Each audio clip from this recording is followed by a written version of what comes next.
We're counting down to President Joe Biden's second State of the Union address tonight. And the U.S. Capitol Police now ramping up security ahead of that speech that's set for 9 o'clock.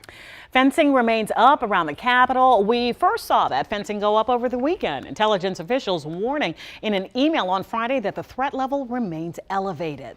The president's address comes at a crucial time in his presidency. He's expected to have one of the biggest audiences watching that he'll have ahead of the 2024 presidential election. Our Evan Kosloff is live outside of the Capitol as we're just about 15 hours now away from that speech. So, Evan, what can we expect the president to touch on tonight?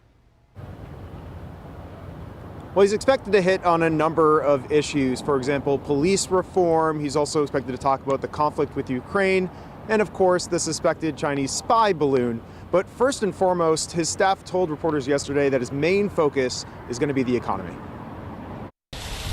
On Sunday morning, the fencing went up around the Capitol as crews prepared for the State of the Union. And on Monday, President Biden tweeted out this picture, the first page of his speech, along with a plate full of cookies, writing, "Getting ready." At a press briefing yesterday, reporters heard from Brian Deese, Biden's outgoing director of the National Economic Council, who said Biden would address concerns with the economy while highlighting the positives, such as low unemployment and dropping inflation. I think if you look over the course of the last 3 months, it would be hard-pressed not to say that the economic data has come in a way that is spoke to inflation cooling and a more resilient labor market than most people thought was possible. Meanwhile, Republicans have been on the attack, criticizing the Biden administration's handling of the suspected Chinese spy balloon, which entered U.S. airspace on January 28th and over 7 days passed over or near at least 5 military sites in Idaho, Montana, and Missouri before being shot down off the coast of South Carolina. He allowed a full week for the Chinese to conduct spying operations over the United States, over sensitive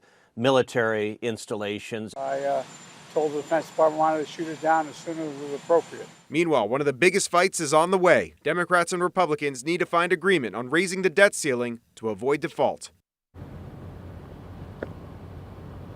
And while the president is talking, there's also going to be a focus on those who are in the audience. We've got a number of special guests from our local area that are going to be there today. So we're going to talk about that at 6:30 this morning. For example, the new governor in Maryland is going to be there. We're also expected to see a 94-year-old senior from Virginia and then a local D.C. woman who's been fighting to get a memorial here in the city since she was in 5th grade.